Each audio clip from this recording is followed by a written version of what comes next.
अस्सलाम वालेकुम, this is हुमैना Basit from ocean of knowledge. तो आज हम कर रहे हैं मैथ 9 की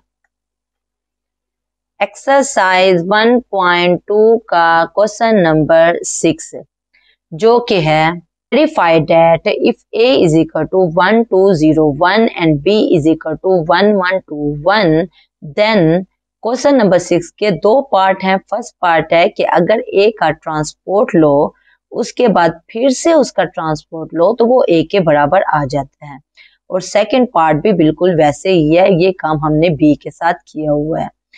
तो अब हम चलते हैं सॉल्यूशन की तरफ। यहाँ उसने हमें a और b की मैट्रिक्स दे दिया। देखें फर्स्ट पार्ट को देखें तो ये हमारा लेफ्ट साइड पे खड़ा है, इक्वल के लेफ्ट साइड पे है, तो इसको हम लेफ्ट हैंड साइड कहेंगे। तो हम लिखेंगे left hand side is equal to A का ट्रांसपोर्ट और फिर ट्रांसपोज। तो पहले हम ए का ट्रांसपोज लेते हैं। तो सबसे पहले हम ए लेते हैं। मैट्रिक्स ए क्या है? 1 2 0 1 1 2 0 1 हमारे पास ए दिया हुआ है, ये क्वेश्चन में ही गिवन है। तो अगर हम इसका ट्रांसपोज लें तो ए का अगर हम ट्रांसपोज लें, ये आगे मैं काम कर रही हूँ, तो ए का अगर ट्रांसपोज लें तो इसमें रो जो है वो कॉलम में तब्दील हो जाती है या कॉलम को रो में तब्दील कर देते हैं। देखें ये रो है 1 2, ये फर्स्ट रो है, इसको फर्स्ट कॉलम में कन्वर्ट कर देते हैं, यानी कि 1 2। ये दूसरी रो है 0 1, इसको हम कॉलम में तब्दील कर देते हैं, दूसरे कॉलम में तब्दील कर देते हैं। तो ये हमने ए का ट्रांसपोज ले लिया। अब लेफ्ट हैंड साइड जो है वो है ए का ट्रांसपोज लेने के बाद फिर से उसका ट्रांसपोज लेना है, यानी जो हमारे पास आंसर लिखा हुआ है उसका मजीद हम ट्रांसपोज लेंगे, यानी ए ट्रांसपोज जो ये दिया हुआ है इसका फिर से हम ट्रांसपोज लेंगे।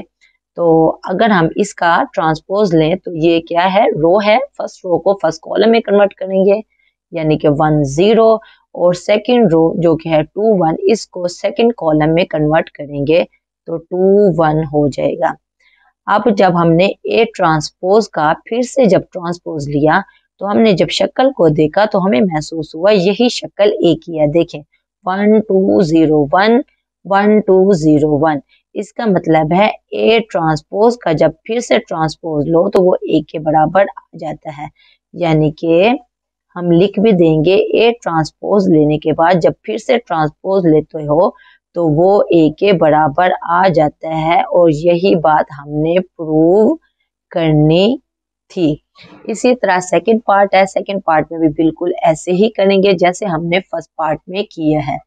सबसे पहले हम बी ले लेते हैं। बी उसने हमें क्वेश्चन में दे दिया है, जो कि मैट्रिक्स है 1 1 2 और 0। जब इसका हम ट्रांसपोज लेंगे तो बी के ऊपर छोटा सा टी लगा देंगे, जो हमें बताएगा कि ये हम ट्रांसपोज ले रहे हैं। रो को कॉलम में करो या कॉलम को रो में करो, बात एक ही है। तो देखिए हम कॉलम को रो में करते हैं, ये फर्स्ट कॉलम है ना 1 2, तो इसको हम फर्स्ट रो में कन्वर्ट करते हैं, यानी कि 1 और 2 हो जाएगा। इसी तरह ये सेकंड कॉलम है 1 और 0, इसको हम सेकंड रो में कन्वर्ट करते हैं, यानी कि 1 0 हो जाएगा। अब ये बी का ट्रांसपोज है, तो बी का ट्रांसपोज लेने के बाद अगर हम फिर से इसका ट्रांसपोज लें तो क्या करेंगे? फिर से वही काम, यानी रो को कॉलम में करेंगे, यानी कि 1 और 2, दूसरी रो को भी कॉलम में कर देंगे 1 और 0। जब हमने इस मैट्रिक्स को देखा तो देखिए 1 1 2 0 1 1 2 0, बी का ट्रांसपोज लेने के बाद जब फिर से हमने ट्रांसपोज लिया तो वो बी के बराबर आ गया, और यही बात हमने प्रूव करनी थी। तो हम नीचे लिख देंगे प्रूव्ड, हम अपनी बात पूरी कर चुके हैं।